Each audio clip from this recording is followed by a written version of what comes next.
Hello students, मैं रतीश कुमार मेरे YouTube channel are के क्लासेस में एक बार फिर से आपका स्वागत करता हूं।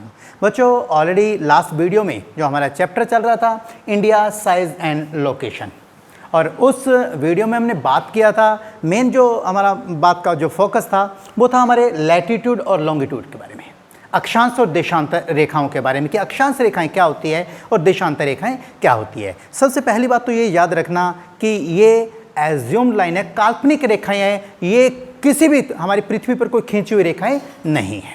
ये काल्पनिक रेखाएं हैं जो हमने अपनी सुविधा के अनुसार, अपनी सुविधा के लिए ग्लोब पे खींची है, जिससे हमारे पृथ्वी पर जितने भी देश हैं, जितने भी स्थान हैं, जिस जगह की भी अगर सही लोकेशन देखना चाहते हैं तो उसके लिए हमको अक्षांश और देशांतर यानी कि लैटीट्यूड और लॉन्गिट्यूड की ज़रूरत होती है। तो हमने बात की थी लैटीट्यूड, अक्षांश रेखाएं। अक्षांश रेखाएं वे रेखाएं होती हैं जो मैंने पहले भी बताया था कि जो लेटी हुई होती है, जो पूर्व से पश्चिम की तरफ खींची गई होती है, उन्हें हम लैटीट्यूड के नाम से जानते हैं। और बिल्कुल बीचों बीच की रेखा को इक्वेटर, भूमध्य रेखा, विषुवत रेखा या ग्रेट सर्कल से के नाम से इसको जाना जाता है। इसके ऊपर का जो भाग है उसे हम नॉर्दर्न हेमिस्फीयर बोलते हैं और निचले हिस्से को सदर्न हेमिस्फीयर के नाम से जाना जाता है। ऊपर का पोर्शन जो बिल्कुल लास्ट 9 डिग्री के पे इसे नॉर्थ पोल बोला जाता है और नीचे साउथ पोल के नाम से इसको जाना जाता है। बच्चों, इनकी संख्या के बारे में भी हमने बात की थी कि 0 डिग्री इक्वेटर है, इसके ऊपर 90 रेखाएं हैं और इसी तरीके से नीचे की तरफ भी 90 रेखाएं हैं। लेकिन 90 डिग्री नॉर्थ और 90 डिग्री साउथ की अगर बात करते हैं पॉइंट मार्कर है। इन्हीं के बीच में कर्क और मकर रेखा के बारे में हमने बात की थी। आर्कटिक वृत्त और अंटार्कटिक वृत्त के बारे में भी हमने बात यहाँ पर की थी। उसके बाद हमने बात की थी देशांतर रेखाओं की कि देशांतर रेखाएं क्या होती हैं, जो नॉर्थ पोल को साउथ पोल के साथ जोड़ती हैं। जो रेखाएं नॉर्थ पोल को साउथ पोल के साथ जोड़ती हैं उन रेखाओं को हम देशांतर रेखाएं या खड़ी हुई रेखाएं या लॉन्गिट्यूड के नाम से जानते हैं। इनकी जो कुल संख्या है वह है 360। 0 डिग्री को प्राइम मेरिडियन के नाम से भी जाना जाता है। इस रेखा से ही टाइम का डिसाइड किया जाता है कि कौन से देश में कौन से स्थान पे कितना समय है, वो हम आगे बात करेंगे। तो ये लास्ट वीडियो हम बात कर चुके थे लैटीट्यूड और लॉन्गिट्यूड के बारे में। अब हम बात करते हैं हमारे भारत का जो अक्षांश और देशांतीय जो विस्तार है, लैटीट्यूडनल और लॉन्गिट्यूडनल जो एक्सटेंट का एरिया है, हम उसके बारे में बात करेंगे। जैसे मैंने यहाँ पर पहले से लिख लिया है कि हमारे भारत का जो अक्षांशीय जो विस्तार है वो 8 डिग्री 4 मिनट से लेकर 37 degree 6 minute north, 8 degree 4 minute से लेकर 37 डिग्री 6 मिनट नॉर्थ। और इसी तरीके से लॉन्गिट्यूडनल एक्सटेंट की अगर बात करते हैं तो 68 degree 7 minute to 97 degree 25 minute east. यानी कि हमारा जो भारत है, हमारे भारत एक तो नॉर्दर्न हेमिस्फीयर में आ गया इधर, और दूसरा ईस्ट, ये लिखा हुआ है ईस्टर्न जो हेमिस्फीयर है उस साइड में हमारा भारत स्थित है। अब इस पूरे सिस्टम को समझने के लिए या अक्षांश और देशांतर रेखाओं को समझने के लिए, अच्छे से समझने के लिए कि पूरे वर्ल्ड में किस तरीके से दिखा सकते हैं, तो उसके लिए मैंने यहाँ पर एक ग्रिड बनाया हुआ है अक्षांश और देशांतर रेखाओं का। ये बिल्कुल बीचों बीच जो रेखा आपको जो दिखाई दे रही है, यह है हमारी भूमध्य रेखा, जिसको इक्वेटर या विषुवत वृत्त के नाम से या ग्रेट सर्कल के नाम से हम जानते हैं। इस रेखा के ऊपर की तरफ अगर जाते हैं, यहाँ से देखिए, यहाँ से ऊपर की तरफ जाते हैं तो 0 डिग्री, 15 डिग्री, 30, 45, 60, 75 और 90, यानी कि नॉर्दर्न हेमिस्फीयर की अगर बात करते हैं तो 90 रेखाएं ऊपर की तरफ हैं। और इसी तरीके से दक्षिणी गोलार्ध या सदर्न हेमिस्फीयर की अगर बात करते हैं तो 90 रेखाएं नीचे की तरफ हैं। और ये रेखाएं इस तरीके से सीधी खींच दी गई हैं। तो ये तो रही हमारी लैटीट्यूड यानी कि अक्षांश रेखाएं। और अब हम बात करते हैं देशांतर रेखाओं के बारे में। देशांतर रेखा हम बिल्कुल बीचों बीच, यहाँ पर 0 डिग्री लिखा हुआ है, ये हमारी प्राइम मेरिडियन लाइन है।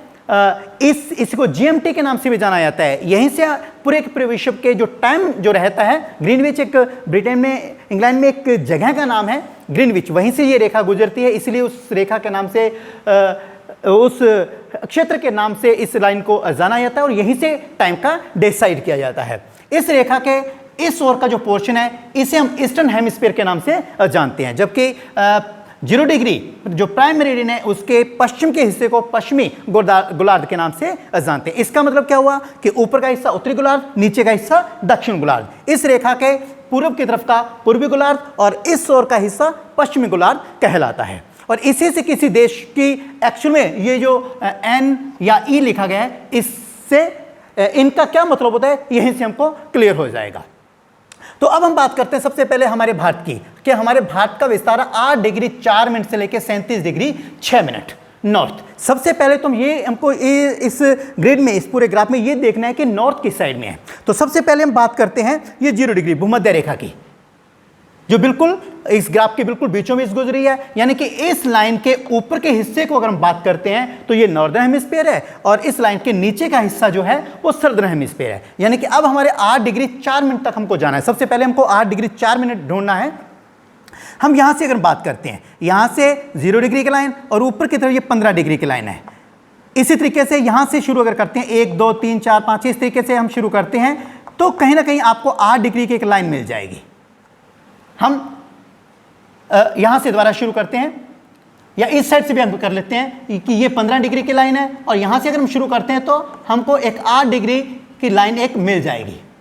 8 डिग्री अक्षांश की एक लाइन नॉर्थ साइड में, उत्तर की दिशा में हमको एक लाइन मिल जाएगी। और हम इस लाइन को इस तरीके से एक स्केल की सहायता से इस तरीके से निशान लगा लेते हैं,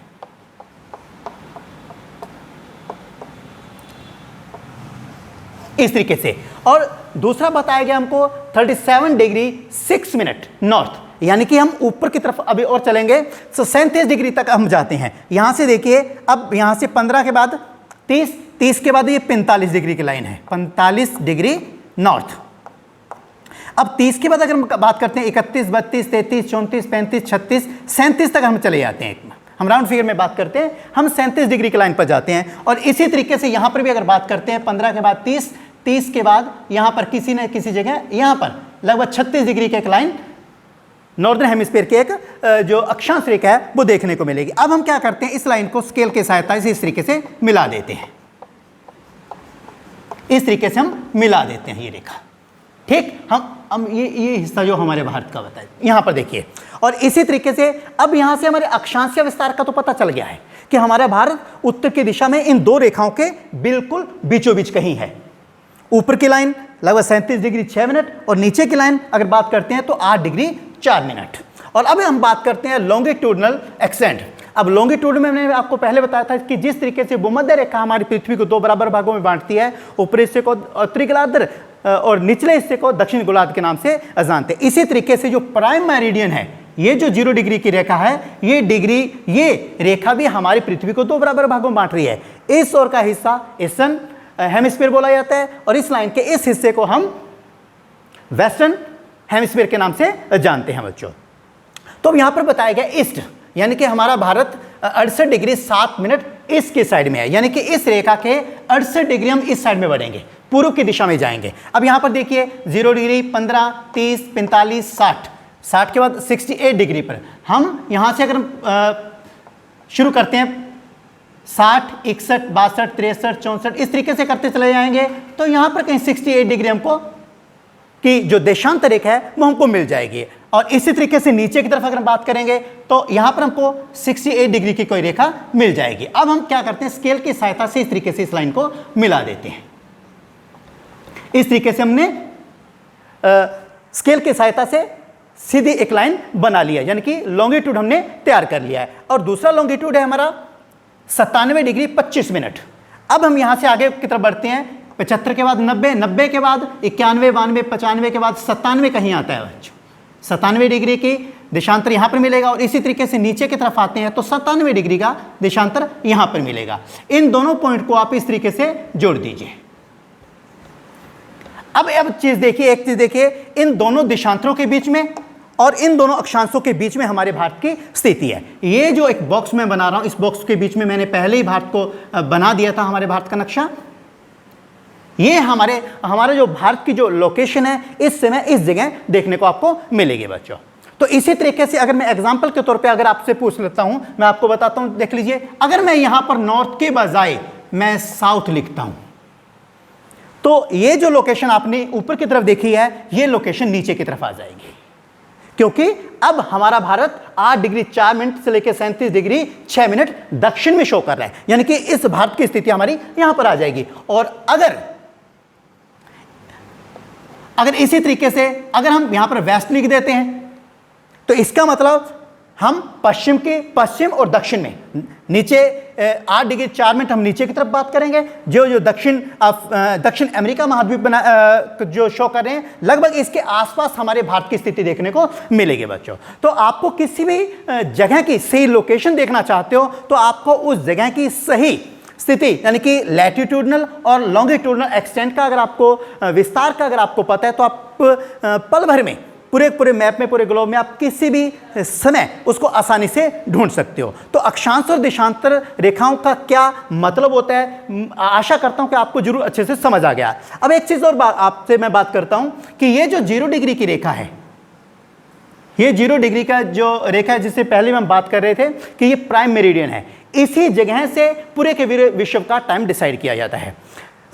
इस जगह पर दोपहर के जब 12 बजे होते हैं, दोपहर के जब 12 बजे होते हैं तो विश्व का सभी जगह का जो टाइम होता है वो उसी हिसाब से सेट होता है। आपने कभी देखा होगा कि आपके मोबाइल में जब आप टाइम सेट करते हो तो 5.5 घंटे प्लस कर देते हो, यानी कि जब दोपहर के ठीक ग्रीनविच जो स्थान है, जब ब्रिटेन की अगर बात करते हैं, जब दोपहर के ठीक 12 बजे होते हैं तो हमारा भारत का टाइम 5.5 घंटे एडवांस में होता है, यानी कि उस समय हमारे भारत में शाम के 5:30 बज चुके होते हैं। जबकि इस हिस्से की अगर बात करते हैं तो आप जैसे जैसे आगे इस साइड में आगे बढ़ते जाओगे, 12 के बजाय 11, 10, 9, 8, 7, 6, 5 इस तरीके से टाइम कम होता चला जाएगा। और इस ओर अगर बात करते हैं तो टाइम प्लस होता चला जाएगा।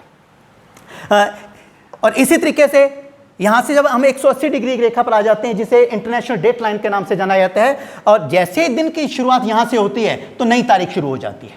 और अगर कोई स्टूडेंट्स, आशा करता हूं कि आपको हमारे भारत की ये एक्चुअल में जो लैटिट्यूडनल और लॉन्गिट्यूडनल जो विस्तार है वो इस ग्राफ या इस ग्रिड की सहायता से आपको अच्छे से जरूर समझ आया होगा। अगर आपको ये मेरा वीडियो अच्छा लगा है तो आप मेरे इस वीडियो को लाइक करें, इसे शेयर करें, कमेंट करें, और हाँ, मेरे YouTube चैनल RK क्लासेस को सब्सक्राइब करना बिल्कुल ना भूलें।